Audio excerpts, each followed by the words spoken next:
ओम श्री हनुमते नमः। आप सभी का आपके अपने चैनल प्रियंका ज्ञानवर्धन कथा बहुत बहुत स्वागत है। आज मंगलवार को सुनिए हनुमान जी की कथा। एक नगर में एक वृद्धा रहती थी। उसका एक ही पुत्र था। उस वृद्धा की हनुमान जी पर बहुत गहरी आस्था थी। वह हर मंगलवार का व्रत रखती थी और हनुमान जी की पूजा आराधना करती थी। एक बार हनुमान जी ने अपनी भक्तिनी उस वृद्ध महिला की श्रद्धा का परीक्षण करने का विचार किया। हनुमान जी साधु का वेश धारण कर वृद्धा के घर गए और पुकारने लगे कि है कोई हनुमान भक्त जो हमारी इच्छा पूर्ण करें। तब आवाज उस वृद्धा के कान में पड़ी। पुकार सुनकर वृद्धा जल्दी से बाहर आए और साधु को प्रणाम कर बोली, आज्ञा महाराज। हनुमान वेशधारी साधु बोले, मैं भूखा हूँ, भोजन करूंगा, तुम थोड़ी सी जमीन लीप दो। वृद्धा दुविधा में पड़ गई। अंततः हाथ जोड़कर बोली, महाराज लीपने और मिट्टी खोदने के अतिरिक्त आप कोई दूसरी आज्ञा दें, मैं अवश्य पूर्ण करूंगी। साधु ने 3 बार प्रतिज्ञा कराने के बाद कहा, तू अपने बेटे को बुला, मैं उसकी पीठ पर आग जलाकर भोजन बनाऊंगा। ये सुनकर वृद्धा घबरा गई, परंतु वह प्रतिज्ञाबद्ध थी। उसने अपने पुत्र को बुलाकर साधु को सौंप दिया। साधु वेशधारी हनुमान जी ने वृद्धा के हाथों से ही उसके पुत्र को पेट के बल लेटाया और उसकी पीठ पर आग लगवा दी। आग जलाकर दुखी मन से वृद्धा अपने घर में चली गई। इधर भोजन बनाकर साधु ने वृद्धा को बुलाकर कहा कि उनका भोजन बन गया है, तुम अपने पुत्र को पुकारो ताकि वह भी आकर भोग लगा ले। इस पर वृद्धा बोली, उसका नाम लेकर मुझे और कष्ट ना दें। लेकिन जब साधु महाराज नहीं माने तो वृद्धा ने अपनी पुत्र को आवाज लगाए। वह अपनी मां के पास आ गया और अपने पुत्र को जीवित देखकर वृद्धा को बहुत आश्चर्य हुआ। वह साधु के चरणों में गिर पड़ी। तब हनुमान जी अपने वास्तविक रूप में प्रकट हुए और वृद्धा को भक्ति का आशीर्वाद दिया। तो प्रेम से बोले, शंकर भगवान की जय हो, बजरंगबली की जय हो। आइए सुनते हैं मंगलवार व्रत की पौराणिक कथा। एक बार नैमिषारण्य तीर्थ में 80,000 मुनि एकत्र होकर पुराणों के ज्ञाता श्री सूत जी से पूछने लगे, हे महामुनि, आपने हमें अनेक पुराणों की कथा सुनाई है, अब कृपा करके हमें ऐसा व्रत और कथा बताएं जिसके करने से संतान की प्राप्ति हो तथा मनुष्यों को रोग शोक अग्नि सर्व दुख आदि का भय दूर हो, क्योंकि कलयुग में सभी जीवों की आयु बहुत कम है। फिर इस पर उन्हें रोग चिंता के कष्ट लगे रहेंगे, तो फिर वह श्री हरि चरणों में अपना ध्यान कैसे लगा सकेंगे। श्री सूत जी बोले, हे मुनियों, आपने लोक कल्याण के लिए बहुत ही उत्तम बात पूछी है। एक बार युधिष्ठिर ने भगवान श्री कृष्ण से लोक कल्याण के लिए यही प्रश्न किया था। भगवान श्री कृष्ण और युधिष्ठिर का संवाद तुम्हारे सामने कहता हूँ, ध्यानपूर्वक सुनो। एक समय पांडवों की सभा में श्री कृष्ण जी बैठे हुए थे। तब युधिष्ठिर ने भगवान श्री कृष्ण से प्रश्न किया, हे प्रभु नंद गोविंद, आपने मेरे लिए अनेकों कथाएं सुनाई हैं, आज आप कृपा करके ऐसा व्रत या कथा सुनाएं जिसके करने से मनुष्य को रोग चिंता का भय समाप्त हो और उसको पुत्र की प्राप्ति हो। हे प्रभु, बिना पुत्र जीवन व्यर्थ है। पुत्र के बिना मनुष्य नरकगामी होता है। पुत्र के बिना मनुष्य पितृ ऋण से छुटकारा नहीं पा सकता और न ही उसका पुण्यक नामक नरक से उद्धार हो सकता है। अतः पुत्रदायक व्रत बताएं। श्री कृष्ण भगवान बोले, हे राजन, मैं एक प्राचीन इतिहास सुनाता हूँ, आप उसे ध्यानपूर्वक सुनो। कुंडलपुर नामक एक नगर था। उसमें नंदा नामक एक ब्राह्मण रहता था। भगवान की कृपा से उसके पास सब कुछ था, फिर भी वह दुखी था। इसका कारण ये था कि ब्राह्मण की स्त्री सुनंदा के कोई संतान नहीं थी। सुनंदा पतिव्रता थी, भक्तिपूर्वक श्री हनुमान जी की आराधना करती थी। मंगलवार के दिन व्रत करके अंत में भोजन बनाकर हनुमान जी की आराधना करती थी। मंगलवार के दिन व्रत करके अंत में भोजन बनाकर हनुमान जी को भोग लगाने के बाद स्वयं भोजन करती थी। एक बार मंगलवार के दिन ब्राह्मणी गृह कार्य की अधिकता के कारण हनुमान जी को भोग नहीं लगा सकी, तो इस पर उसे बहुत ही दुख हुआ। उसने कुछ भी नहीं खाया और अपने मन में प्रण किया, अब तो अगले मंगलवार को ही हनुमान जी को भोग लगाकर अन्न और जल ग्रहण करूंगी। ब्राह्मणी सुनंदा प्रतिदिन भोजन बनाती, श्रद्धापूर्वक पति को खिलाती, परंतु स्वयं भोजन नहीं करती और मन ही मन श्री हनुमान जी की आराधना करती थी। इसी प्रकार 6 दिन गुजर गए और ब्राह्मणी सुनंदा अपने निश्चय के अनुसार भूखी प्यासी निराहार रही। अगले मंगलवार को ब्राह्मणी सुनंदा प्रातःकाल ही बेहोश होकर गिर पड़ी। ब्राह्मणी सुनंदा की इस असीम भक्ति के प्रभाव से श्री हनुमान जी बहुत प्रसन्न हुए और प्रकट होकर बोले, सुनंदा, मैं तेरी भक्ति से बहुत प्रसन्न हूँ, तू उठ और वर मांग। सुनंदा अपने आराध्य देव श्री हनुमान जी को देखकर आनंद की अधिकता से विवल होकर श्री हनुमान जी के चरणों में गिरकर बोली, हे प्रभु, मेरी कोई संतान नहीं है, कृपा करके पुत्र और कन्या प्रदान करें, आपकी अति कृपा होगी। श्री महावीर जी बोले, तेरी इच्छा पूर्ण होगी, तेरे एक कन्या पैदा होगी, उसके अष्टांग प्रतिदिन सोना दिया करेंगे। इस प्रकार कहकर श्री महावीर जी अंतर्ध्य हो गए। ब्राह्मणी सुनंदा बहुत हर्षित हुई और समाचार अपने पति से कहा। ब्राह्मण देव कन्या का वरदान सुनकर कुछ दुखी हुए, परंतु सोना मिलने की बात सुनी तो बहुत प्रसन्न हुए। उन्होंने विचार किया कि ऐसी कन्या के साथ मेरी निर्धनता भी समाप्त हो जाएगी। श्री हनुमान जी की कृपा से वह ब्राह्मणी गर्भवती हुई और 10वें महीने में उसे बहुत ही सुंदर पुत्री प्राप्त हुई। ये बच्ची अपने पिता के घर में ठीक उसी तरह से बढ़ने लगी जिस प्रकार शुक्ल पक्ष का चंद्रमा बढ़ता है। 10वें दिन ब्राह्मण ने उस बालिका का नामकरण संस्कार कराया। उसके कुल पुरोहित ने उस बालिका का नाम रत्नावली रखा, क्योंकि यह कन्या सोना प्रदान किया करती थी। इस कन्या ने पूर्व जन्म में बड़े ही विधान से मंगल देव का व्रत किया था। रत्नावली का अष्टांग बहुत सा सोना देता था। उस सोने से नंदा ब्राह्मण बहुत ही धनवान हो गया। अब ब्राह्मणी सुनंदा भी बहुत अभिमान करने लगी थी। समय बीतता रहा, अब रत्नावली 10 वर्ष की हो चुकी थी। एक दिन जब नंदा ब्राह्मण प्रसन्नचित्त था, तब सुनंदा ने अपने पति से कहा, मेरी पुत्री रत्नावली विवाह के योग्य हो गई है, इसलिए आप कोई सुंदर और योग्य वर देखकर विवाह कर दें। ये सुनकर ब्राह्मण बोला, अभी तो रत्नावली बहुत छोटी है। तब ब्राह्मणी बोली, शास्त्रों की आज्ञा है कि कन्या 8वें वर्ष में गौरी, 9 वर्ष रोहिणी, 10 वर्ष में कन्या, इसके पश्चात रजस्वला हो जाती है। गौरी के दान से पाताल लोक की प्राप्ति होती है, रोहिणी के दान से बैकुंठ लोक की प्राप्ति होती है, कन्या के दान से इंद्रलोक में सुखों की प्राप्ति होती है। अगर हे पतिदेव रजस्वला का दान किया जाता है तो घोर नरक की प्राप्ति होती है। इस पर ब्राह्मण बोला, अभी तो रत्नावली मात्र 10 ही वर्ष की है और मैंने तो 16-16 साल की कन्याओं के विवाह कराए हैं, अभी जल्दी ही क्या है। तब ब्राह्मणी सुनंदा बोली, आपको तो लोभ अधिक हो गया है। लगता है अगर 11वें वर्ष में विवाह नहीं होता है तो उसमें मासिक धर्म के रक्त का पिता और बड़े भाई को पान करना पड़ता है। शास्त्रों में कहा गया है कि माता पिता और बड़ा भाई रजस्वला कन्या को देखते हैं तो वह अवश्य ही नरकगामी होते हैं। तब ब्राह्मण बोला, अच्छी बात है, कल मैं अवश्य ही योग्य वर की तलाश में अपना दूत भेजूंगा। दूसरे दिन ब्राह्मण ने अपने दूत को बुलाया और आज्ञा दी कि जैसी सुंदर मेरी कन्या है वैसा ही सुंदर वर उसके लिए तलाश करो। दूत अपने स्वामी की आज्ञा पाकर निकल पड़ा। पंप नगरी में उसने एक सुंदर लड़के को देखा। यह बालक एक ब्राह्मण परिवार का बहुत गुणवान पुत्र था। इसका नाम सोमेश्वर था। दूत ने इस सुंदर और गुणवान ब्राह्मण पुत्र के बारे में अपने स्वामी को पूर्ण विवरण दिया। ब्राह्मण नंदा को भी सोमेश्वर अच्छा लगा और फिर एक शुभ मुहूर्त में विधि पूर्वक कन्यादान करके ब्राह्मण संतुष्ट हुए। परंतु ब्राह्मण के मन में तो लोभ समाया हुआ था। उसने कन्यादान तो कर दिया था, पर वह बहुत ही खिन्न था। उसने विचार किया कि रत्नावली तो अब चली जाएगी और मुझे इससे जो सोना मिलता था वह अब मिलेगा नहीं। मेरे पास जो धन था कुछ तो इसके विवाह में खर्च हो गया और जो शेष बचा है वह भी कुछ दिनों के बाद समाप्त हो जाएगा। मैंने तो इसका विवाह करके बहुत बड़ी भूल कर दी है। अब कोई ऐसा उपाय हो कि रत्नावली मेरे घर में ही बनी रहे, अपनी ससुराल ना जाए। लोभ रूपी राक्षस ब्राह्मण के मस्तिष्क पर छाता जा रहा था। रात भर अपनी शैया पर बेचैनी से करवटें बदलते बदलते उसने एक बहुत ही क्रूर निर्णय लिया। उसने विचार किया कि जब रत्नावली को उसका पति सोमेश्वर अपने घर के लिए जाएगा तो वह मार्ग में छिपकर सोमेश्वर का वध कर देगा और अपनी लड़की को अपने घर ले आएगा, जिससे नियमित रूप से उसे सोना भी मिलता रहेगा और समाज का कोई मनुष्य उसे दोष भी नहीं दे सकेगा। जब अगले दिन सुबह हुई तो नंदा और सुनंदा ने अपनी जमाई तथा लड़की को बहुत सारा धन देकर विदा किया। सोमेश्वर अपनी पत्नी रत्नावली को लेकर ससुराल से अपने घर की तरफ चल दिया। ब्राह्मण नंदा महालोभ के वशीभूत होकर अपनी मति खो चुका था। पाप पुण्य का उसे विचार नहीं रहा था। अपने भयानक और क्रूर निर्णय को कार्य रूप देने के लिए उसने अपने दूत को मार्ग में अपनी जमाई का वध कराने के लिए भेज दिया था, ताकि रत्नावली से प्राप्त होने वाला सोना उसे हमेशा मिलता रहे और वह कभी निर्धन ना हो। ब्राह्मण के दूत ने अपने स्वामी की आज्ञा का पालन करते हुए उसके जमाई सोमेश्वर का मार्ग में ही वध कर दिया। समाचार प्राप्त कर ब्राह्मण नंदा मार्ग में पहुंचा और रोती हुई अपनी पुत्री रत्नावली से बोला, है पुत्री, मार्ग में लुटेरों ने पति का वध कर दिया है। भगवान की इच्छा के आगे किसी का वश नहीं चलता है।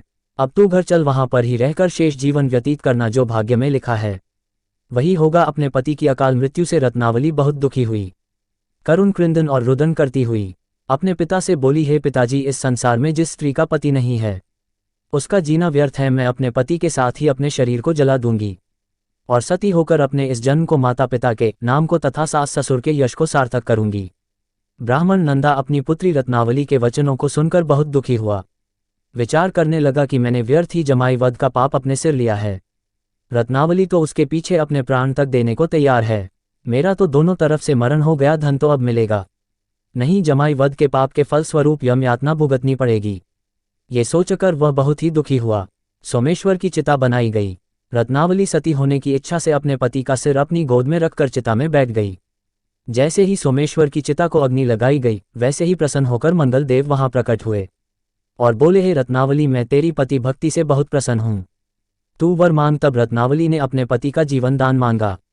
मंगलदेव बोले, रत्नावली तेरा पति अजर अमर है, यह महाविद्वान भी होगा, और इसके अलावा तेरी जो इच्छा हो वह वर मांग। तब रत्नावली बोली, है ग्रहों के स्वामी, यदि आप मुझ पर प्रसन्न हैं तो मुझे यह वरदान दीजिए कि जो भी मनुष्य मंगलवार के दिन प्रातःकाल लाल पुष्प लाल चंदन से पूजा करके आपका स्मरण करेगा, उसको रोग व्याधि नहीं होगी, स्वजनों से कभी वियोग नहीं होगा, सर्प अग्नि तथा शत्रुओं का भय नहीं रहेगा, और जो स्त्री मंगलवार का व्रत करेगी वह कभी विधवा नहीं होगी। मंगल देव ने तथास्तु कहकर अंतर्ध्य हो गए।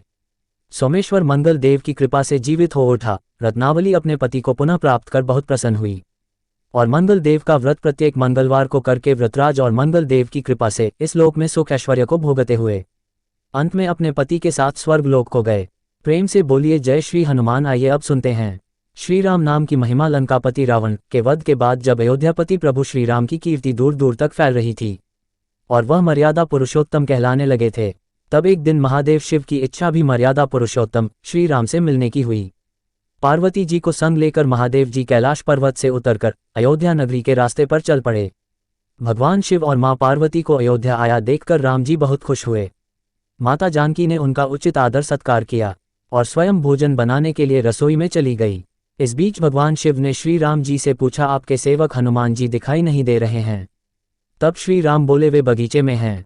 शिव जी ने श्री राम जी से बगीचे में जाने की अनुमति मांगी और पार्वती जी का हाथ थामकर बगीचे में आ गए। बगीचे की खूबसूरती देखकर उनका मन मोहित हो गया। आम के एक घने वृक्ष के नीचे हनुमान जी दीन दुनिया से बेखबर गहरी नींद में सोए हुए थे और एक लय में खर्राटों से राम नाम की ध्वनि उठ रही थी। चकित होकर शिवजी और माता पार्वती एक दूसरे की ओर देखने लगी। माता पार्वती मुस्कुरा उठी और वृक्ष की डालियों की ओर इशारा किया।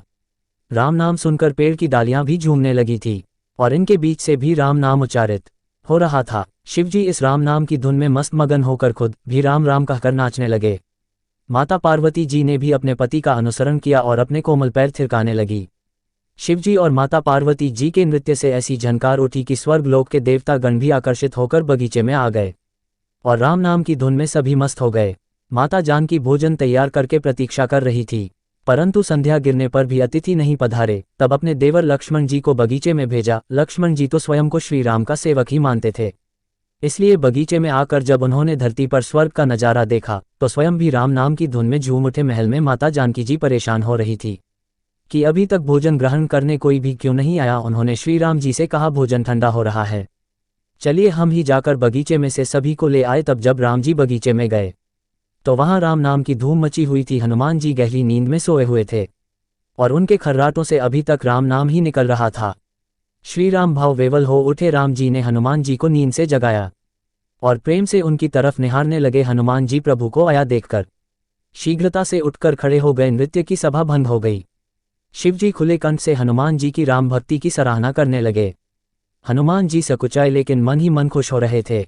श्री सियाराम ने भोजन करने का आग्रह भगवान शिव जी से किया। सभी लोग महल में भोजन करने के लिए चल पड़े। माता जानकी जी भोजन परोसने लगी। हनुमान जी को भी श्री राम जी ने पंक्ति में बैठने का आदेश दिया। हनुमान जी बैठ तो गए, परंतु आदत ऐसी थी कि राम जी के भोजन परोसने के उपरांत ही सभी लोग भोजन करते थे। आज श्री राम के आदेश से पहले भोजन करना पड़ रहा था। माता जानकी हनुमान जी को भोजन परोसती जा रही थी, परंतु हनुमान जी का पेट ही नहीं भर रहा था। सीता जी कुछ समय तक तो उन्हें भोजन परोसती रही, फिर समझ गई कि इस तरह से तो हनुमान जी का पेट नहीं भरेगा। उन्होंने तुलसी के एक पत्ते पर राम नाम लिखा और भोजन के साथ हनुमान जी को परोस दिया। तुलसी पत्र खाते ही हनुमान जी को संतुष्टि मिली और वह भोजन खाकर उठकर खड़े हो गए। भगवान शिव शंकर ने प्रसन्न होकर हनुमान जी को आशीर्वाद दिया कि आपकी राम भक्ति युगों युगों तक याद की जाएगी और आप संकट मोचन के नाम से जाने जाएंगे। आइए अब सुनते हैं राम नाम की महिमा की दूसरी कहानी। महादेव जी को एक बार बिना कारण के किसी को प्रणाम करते देखकर पार्वती जी ने पूछा, आप किसको प्रणाम करते रहते हैं? तब शिव जी ने अपनी धर्मपत्नी पार्वती जी से कहा कि हे देवी, जो व्यक्ति एक बार राम कहता है उसे मैं 3 बार प्रणाम करता हूँ। पार्वती जी ने एक बार शिव जी से पूछा, आप शमशान में क्यों जाते हैं और यह चिता की भस्म शरीर पर क्यों लगाते हैं? उसी समय शिवजी पार्वती जी को शमशान ले गए। वहां एक शव अंतिम संस्कार के लिए लाया गया। लोग राम नाम सत्य है कहते हुए शव को ला रहे थे। शिव जी ने कहा कि देखो पार्वती, इस शमशान की ओर जब लोग आते हैं तो राम नाम का स्मरण करते हुए आते हैं और इस शव के निमित्त से कई लोगों के मुख से मेरा अति प्रिय दिव्य राम नाम निकलता है। उसी को सुनने मैं शमशान में आता हूँ और इतने लोगों के मुख से राम नाम का जप करवाने में निमित्त बनने वाले इस शव का मैं सम्मान करता हूँ, प्रणाम करता हूँ और अग्नि में जलने के बाद उसकी भस्म को अपने शरीर पर लगा लेता हूँ। राम नाम बुलवाने वाले के प्रति मुझे इतना प्रेम है। एक बार शिव जी कैलाश पर पहुंचे और पार्वती जी से भोजन मांगा। तब पार्वती जी विष्णु सहस्त्र नाम का पाठ कर रही थी। पार्वती जी ने कहा, अभी पाठ पूरा नहीं हुआ है, कृपया थोड़ी देर प्रतीक्षा कीजिए। तब शिव जी ने कहा कि इसमें तो समय और श्रम दोनों लगेंगे। संत लोग जिस तरह से सहस्त्र नाम को छोटा कर लेते हैं और नित्य जपते हैं, वैसा उपाय कर लो। तो पार्वती जी ने पूछा कि वो उपाय कैसे करते हैं, मैं सुनना चाहती हूँ। तो शिव जी ने बताया, केवल एक बार राम कह लो, तुम्हें सहस्त्र नाम भगवान के 1000 नाम लेने का फल मिल जाएगा। एक राम नाम 1000 दिव्य नामों के समान है। तब पार्वती जी ने वैसा ही किया। भगवान बोले, श्री राम राम रामेति रमे रामे मनोरमे सहस्त्र नाम तत्तुल्यम राम नाम वरान्ने। ये राम नाम सभी आपदाओं को हरने वाला, सभी संपदाओं को देने वाला दाता है, सारे संसार को विश्राम या शांति प्रदान करने वाला है, इसलिए मैं इसे बार बार प्रणाम करता हूँ। भवसागर के सभी समस्याओं और दुखों के बीजों को भूंज के रख देने वाला, समूल नष्ट कर देने वाला, सुख संपत्तियों को अर्जित करने वाला, यमदूतों को खदेड़ने वाला केवल राम नाम का जप है। इसलिए प्रयासपूर्वक स्वयं भी राम नाम जपते रहना चाहिए और दूसरों को भी प्रेरित करके राम नाम जपना चाहिए। इससे अपना और दूसरों का तुरंत कल्याण हो जाता है। यही सबसे सुलभ और अचूक उपाय है। इसलिए हमारे देश में प्रणाम राम राम कहकर किया जाता है। आइए अब सुनते हैं बिल्व वृक्ष की महिमा। एक बार नारद जी ने भोलेनाथ जी की स्तुति करके पूछा कि प्रभु, आपको प्रसन्न करने के लिए सबसे उत्तम और सुलभ साधन क्या है? हे त्रिलोकीनाथ, आप तो निर्विकार और निष्काम हैं, आप सहज ही प्रसन्न हो जाते हैं। फिर भी मेरे जानने की इच्छा है कि आपको क्या प्रिय है। तब शिव जी बोले, नारद जी, वैसे तो मुझे भक्त के भाव सबसे प्रिय है, फिर भी आपने पूछा है तो मैं बताता हूँ। मुझे जल के साथ साथ बिल्व पत्र बहुत प्रिय है। जो अखंड बिल्व पत्र मुझे श्रद्धा से अर्पित करते हैं, मैं उन्हें अपने लोक में स्थान देता हूँ। नारद जी भगवान शंकर और माता पार्वती की वंदना करके अपने लोक को चले गए। उनके जाने के पश्चात पार्वती जी ने शिव जी से पूछा कि हे प्रभु, मेरी यह जानने की बड़ी तीव्र इच्छा हो रही है कि आपको बेलपत्र इतने प्रिय क्यों हैं? कृपा करके मेरी जिज्ञासा को शांत कीजिए। तब शिव जी बोले, हे शिव, बिल्व के पत्ते मेरी जटा के समान है। उसका त्रिपत्र यानी 3 पत्ते ऋग्वेद, यजुर्वेद और सामवेद हैं। शाखाएं समस्त शास्त्र का स्वरूप है। बिल्व वृक्ष को आप पृथ्वी का कल्प वृक्ष समझे, जो ब्रह्मा, विष्णु और शिव स्वरूप है। हे पार्वती, स्वयं महालक्ष्मी जी ने शैल पर्वत पर बिल्व वृक्ष रूप में जन्म लिया था। इस कारण भी बेल का वृक्ष मेरे लिए अति प्रिय है। महालक्ष्मी जी ने बिल्व का रूप धरा। ये सुनकर पार्वती जी कौतूहल में पड़ गई और पार्वती जी कौतूहल से उपजी जिज्ञासा को रोक ना पाए। उन्होंने पूछा, देवी लक्ष्मी ने आखिर बिल्व वृक्ष का रूप क्यों लिया? आप ये कथा विस्तार से कहें। तब भोलेनाथ ने देवी पार्वती जी को कथा सुनाना आरंभ किया। हे देवी, सतयुग में ज्योति रूप में मेरे अंश का रामेश्वर लिंग था। ब्रह्मा आदि देवों ने उसका विधिवत पूजन अर्चन किया था। इसका परिणाम ये हुआ कि मेरे अनुग्रह से वाणी देवी सबकी प्रिय हो गई। वे भगवान विष्णु को सतत प्रिय हो गई। मेरे प्रभाव से भगवान केशव के मन में वाग देवी के लिए जितनी प्रीति उत्पन्न हुई, वह स्वयं लक्ष्मी जी को नहीं भाई। लक्ष्मी देवी का श्रीहरि के प्रति मन में कुछ दुराव पैदा हो गया। वह चिंतित और रुष्ट होकर चुपचाप परम उत्तम श्रीशैल पर्वत पर चली गई। वहां उन्होंने तप करने का निश्चय किया और उत्तम स्थान का चयन करने लगी। महालक्ष्मी ने उत्तम स्थान का निश्चय करके मेरे लिंग विग्रह की उग्र तपस्या प्रारंभ की। उनकी तपस्या कठोरतम होती जा रही थी। हे परमेश्वरी, कुछ समय के बाद महालक्ष्मी जी ने मेरे लिंग विग्रह से थोड़ा उधर में एक वृक्ष का रूप धारण कर लिया। अपने पत्तों और पुष्प द्वारा निरंतर मेरा पूजन करने लगी। इस तरह महालक्ष्मी जी ने लाखों वर्षों तक घोर आराधना की। अंततः उन्हें मेरा अनुग्रह प्राप्त हुआ। मैं वहां प्रकट हुआ और देवी से इस घोर तप की आकांक्षा पूछकर वर देने को तैयार हुआ। महालक्ष्मी जी ने मांगा कि श्रीहरि के हृदय में मेरे भाव से वाग देवी के लिए जो स्नेह हुआ है वह समाप्त हो जाए। तब शिव जी बोले, मैंने महालक्ष्मी जी को समझाया, श्रीहरि के हृदय में आपके अतिरिक्त किसी और के लिए कोई प्रेम नहीं है। वाग देवी के प्रति उनका प्रेम नहीं अपितु श्रद्धा है। ये सुनकर लक्ष्मी जी प्रसन्न हो गई और पुनः श्री विष्णु के हृदय में स्थित होकर निरंतर उनके साथ विहार करने लगी। हे पार्वती, महालक्ष्मी के हृदय का एक बड़ा विकार इस प्रकार दूर हो गया। इस कारण हरिप्रिया उसी वृक्ष रूप में सर्वदा अतिशय भक्ति से भरकर यत्नपूर्वक मेरी पूजा करने लगी है। पार्वती, इसी कारण विश्व का वृक्ष, उसके पत्ते, फल फूल आदि मुझे बहुत प्रिय हैं। मैं निर्जन स्थान में बिल्व वृक्ष का आश्रय लेकर रहता हूँ। बेल वृक्ष को सदा सर्व तीर्थ में एवं सर्वदेव में मानना चाहिए। बिल्व पत्र, बिल्व फूल, बिल्व वृक्ष अथवा बिल्व काष्ठ के चंदन से जो मेरा पूजन करता है वह भक्त मेरा अति प्रिय है। बिल्व वृक्ष को शिव के समान ही समझो, वह मेरा शरीर है। जो बिल्व पर चंदन से मेरा नाम अंकित करके मुझे अर्पण करता है मैं उसे सभी पापों से मुक्त करके अपने लोक में स्थान देता हूँ। हे देवी, उस व्यक्ति को स्वयं लक्ष्मी जी भी नमस्कार करती हैं जो मेरा पूजन करते हैं। जो बिल्व मूल में प्राण छोड़ता है उसको रुद्र देह प्राप्त होता है, और ऐसे मनुष्य पर सदैव ही माता लक्ष्मी की कृपा रहती है, और साथ ही साथ भगवान नारायण की कृपा भी उन पर सदैव बनी रहती है। प्रेम से बोलिए भगवान शिव और माता पार्वती की जय। आइए अब सुनते हैं मंगलवार को सुनी जाने वाली मंगला गौरी माता की को पौराणिक कथा। कुरु देश में शुद्ध कीर्ति नामक एक विद्वान कीर्तिशाली शत्रुओं का नाश करने वाला 64 कलाओं का ज्ञाता तथा धनुर्विद्या में कुशल राजा हुआ था। पुत्र के अलावा अन्य सभी शुभ चीजें उस राजा के पास थी, इसलिए वह राजा संतान के विषय में अत्यंत चिंतित हुआ, और जब ध्यानपूर्वक देवी की आराधना करने लगा तब उसकी कठोर तपस्या से देवी प्रसन्न हो गई और उससे यह वचन बोली कि हे सुव्रत वर मांगो। तब श्रुत कीर्ति बोला, हे देवी, यदि आप मुझ पर प्रसन्न हो तो मुझे सुंदर पुत्र दीजिए।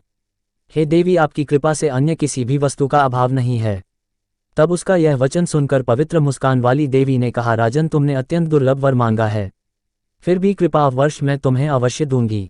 किंतु हे राजन सुनिए, यदि परम गुण पुत्र चाहते हो तो वह केवल 16 वर्ष तक जीवित रहेगा, और यदि रूप तथा विद्या से पुत्र चाहते हो तो दीर्घजीवी होगा।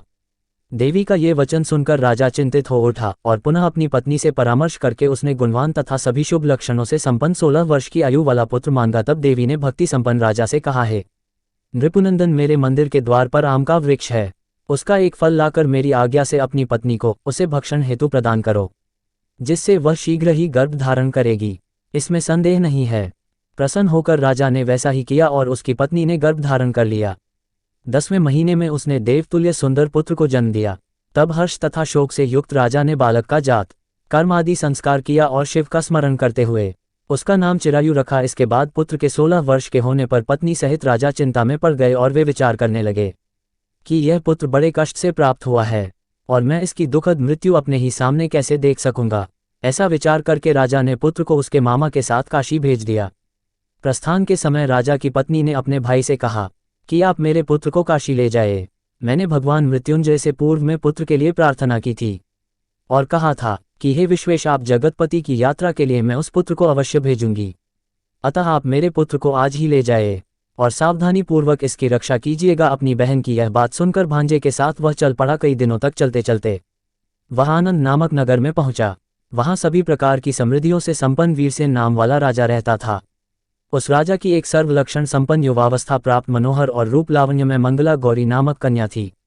उत्तम सौंदर्य अभिवृद्धि को प्राप्त वह कन्या किसी समय सखियों के साथ नगर के उपवन में क्रीड़ा करने के लिए गई हुई थी। उसी समय वह चिरायु तथा उसका मामा वे दोनों भी वहां पहुंच गए और उन कन्याओं को देखने की लालसा से वहीं विश्राम करने लगे। इसी बीच विनोद पूर्वक क्रीड़ा करती हुई उन कन्याओं में से किसी एक ने कुपित होकर राजकुमारी को राणा ये कुवचन कह दिया। तब उस अशुभ वचन को सुनकर राजकुमारी ने कहा कि तुम अनुचित बातें क्यों बोल रही हो, मेरे कुल में तो इस प्रकार की कोई नहीं है। मंगला गौरी की कृपा से तथा उनके व्रत के प्रभाव से विवाह के समय जिसके सर पर मेरे हाथ से अक्षत पड़ेंगे, हे सखी, वह यदि अल्पायु वाला भी होगा तो भी चिरंजीवी हो जाएगा। इसके बाद वे सभी कन्याएं अपने अपने घर चली गई। उसी दिन राजकुमारी का विवाह था। बालिक देश के दृढ़ नामक राजा के सुकेत नाम वाले पुत्र के साथ उसका विवाह निश्चित किया गया था। वह सुकेत विद्याहीन, कुरूप तथा बहरा था। तब सुकेत के साथ आए हुए उन लोगों ने विचार किया कि इस समय कोई दूसरा श्रेष्ठ वर ले जाना चाहिए और विवाह संपन्न हो जाने के बाद वहां सुकेत पहुंच जाए। तो उन लोगों ने चिरायु के मामा के पास जाकर याचना की कि आप इस बालक को हमें दे दीजिए, जिससे हमारा कार्य सिद्ध हो जाए। इस पृथ्वी पर परोपकार के समान दूसरा कोई धर्म नहीं है। तब उनकी बात सुनकर चिरायु का मामा मन ही मन बहुत प्रसन्न हुआ, क्योंकि इसने उपवन में पहले ही कन्या मंगला गौरी की बात सुन ली थी। फिर भी उसने एक बार कहा कि आप लोग इसे किस लिए मांग रहे हैं? कार्य की सिद्धि हेतु वस्त्र अलंकार आदि मांगे जाते हैं, वर तो कहीं भी नहीं मांगा जाता। तथापि आप लोगों का सम्मान रखने के लिए मैं इसे दे रहा हूँ। इसके बाद चिरायु को वहां ले जाकर उन लोगों ने विवाह संपन्न कराया। सप्तपदी आदि के हो जाने पर रात्रि में शिव पार्वती की प्रतिमा के समक्ष उस चिरायु ने हर्षयुक्त होकर मंगला गौरी के साथ शयन किया। उसी दिन चिरायु के 16 वर्ष पूर्ण हो चुके थे और अर्धरात्रि में साक्षात काल सर्प रूप में वहां आ गया। इसी बीच संयोगवश राजकुमारी जाग गई। उसने उस महासर्प को वहां देखा और वह भय से व्याकुल होकर कांपने लगी। तभी उस कन्या ने धैर्य धारण किया, 16 उपचारों से सर्प की पूजा की और पीने के लिए उसे दूध दे दिया। उसने दीनता भरी वाणी में उस सर्प की प्रार्थना की और स्तुति की। मंगला गौरी प्रार्थना करने लगी कि मैं उत्तम व्रत को करूंगी, जिससे मेरे पति जीवित रहे, ये जिस तरह से चिरकाल तक जीवित रहे आप वैसा कीजिए। इतने में सर्प वहां स्थित एक कमंडल में प्रवेश कर गया और उस मंगला गौरी ने अपनी कंचुकी से उस कमंडल का मुंह बांध दिया। इसी बीच उसका पति अंगड़ाई लेकर जाग गया और अपनी पत्नी से बोला, हे प्रिय मुझे भूख लगी है। तब वह अपनी माता के पास जाकर खीर लड्डू आदि ले आए और उसके द्वारा दिए भोज्य पदार्थ को उसने प्रसन्न मन होकर खाया। भोजन के बाद हाथ धोते समय उसके हाथ से अंगूठी गिर पड़ी, तांबुल खाकर वह पुनः सो गया। उसके बाद मंगला गौरी कमंडल को फेंकने के लिए जाने लगी। विधि की कैसी गति है कि उस कमंडल में से बाहर की ओर जगमग करती हुई हार को देखकर वह आश्चर्यचकित हो गई। घट में स्थित उस हार को उसने अपने कंठ में धारण कर लिया। इसके बाद कुछ रात शेष रहते ही चिरायु का मामा आकर उसे ले गया। इसके बाद वर पक्ष के लोग सुकेत को वहां ले आए। उसे देखकर मंगला गौरी ने कहा कि यह मेरा पति नहीं है। तब उन सभी ने उससे कहा कि हे शुभे, तुम ये क्या बोल रही हो? यहाँ तुम्हारा कोई परिचायक हो तो उसे हम लोगों को बताओ। मंगला गौरी बोली, जिसने रात में 9 रत्नों से बनी अंगूठी दी है उसकी अंगुली में इसे डालकर परिचायक निशानी देख ले। मेरे पति ने रात्रि में मुझे जो हार दिया था उसके रत्नों का समुदाय कैसा है, उस बात को ये बताएं। ये तो कोई अन्य ही है। इसके अलावा रात में परस्पर भाषण तथा भोजन आदि जो कुछ किया गया था उसे भी ये बता दे, तब ये निश्चय ही मेरे पति हैं। इस प्रकार उसका वचन सुनकर सभी ठीक है कहने लगे, किंतु जब एक भी बात ना मिली तब सभी ने सुकेत को उसका पति होने से निषिद्ध कर दिया और वर पक्ष वाले जिस तरह से आए थे उसी तरह से चले गए। उसके बाद अपने वंश को बढ़ाने वाली महान यश से संपन्न तथा परम मनस्वी मंगला गौरी के पिता ने अन्नपान आदि का सत्र चलाया। उन्होंने वर पक्ष का वृतांत कानों कान सुन लिया कि स्वरूप से कुरूप होने के कारण लोगों के द्वारा किसी अन्य को वर के रूप में आदरपूर्वक लाया गया था। तब उन्होंने अपनी कन्या को पर्दे के भीतर बिठा दिया। उसके बाद 1 वर्ष बीतने पर यात्रा करके चिरायु अपने मामा के साथ ये देखने आया कि विवाह के बाद वहां क्या हुआ। तब भीतर से उसे देखकर वह मंगला गौरी अत्यंत प्रसन्न हुई और माता पिता से बोली कि मेरे पति आ गए हैं। तब राजा ने अपने स्वजनों को बुलाकर पूर्व में कहे गए सभी परिचायकों को निशानी को देकर मंद मुस्कान वाली अपनी कन्या चिरायु को सौंप दी। राजा ने शिष्ट जनों को साथ लेकर विवाह का उत्सव कराया। इसके बाद राजा वीरसेन ने वस्त्र आभूषण आदि सेना घोड़े रथ और अन्य भी बहुत सी सामग्रियां देकर उन्हें विदा किया। उसके बाद कुल को आनंदित करने वाला वह चिरायु पत्नी तथा मामा को साथ लेकर सेना के साथ अपने नगर पहुंचा। लोगों के मुख से उसे आया हुआ सुनकर उसके माता पिता को विश्वास नहीं हुआ। उन्होंने सोचा कि प्रारब्ध अन्यथा कैसे हो सकता है। इतने में वह अपने माता पिता के पास आ गया और स्नेह से परिपूर्ण वह चिरायु भक्तिपूर्वक उनके चरणों में गिर पड़ा। तब अपने पुत्र का मस्तक सूंघकर उन दोनों ने परम आनंद प्राप्त किया। पुत्र वधू मंगला गौरी ने भी सास ससुर को प्रणाम किया। तब सास उसे अपनी गोद में बिठाकर सारा वृतांत शीघ्रतापूर्वक पूछने लगी। हे महामुनि, तब पुत्र वधू ने भी मंगला गौरी के उत्तम व्रत महात्म्य तथा जो कुछ घटित हुआ था वह सब वृतांत बताया। जो कोई भी इसका श्रवण करता है या जो इसे कहता है उसके सभी मनोरथ पूर्ण हो जाते हैं, इसमें संदेह नहीं है। प्रेम से बोलिए मंगला गौरी माता की जय हो। आपको यह मंगलवार व्रत कथा अच्छी लगी? वीडियो को लाइक, चैनल को सब्सक्राइब, कमेंट करें, ज़्यादा से ज़्यादा शेयर करें। और इसी के साथ आज आप हमारे चैनल पर जेठ मास महात्म्य की कथा और ज्येष्ठ अमावस्या व्रत कथा भी जरूर सुनिएगा। प्रेम से बोलिए जय श्री राम, जय हनुमान। वीडियो देखने के लिए आप सभी का धन्यवाद।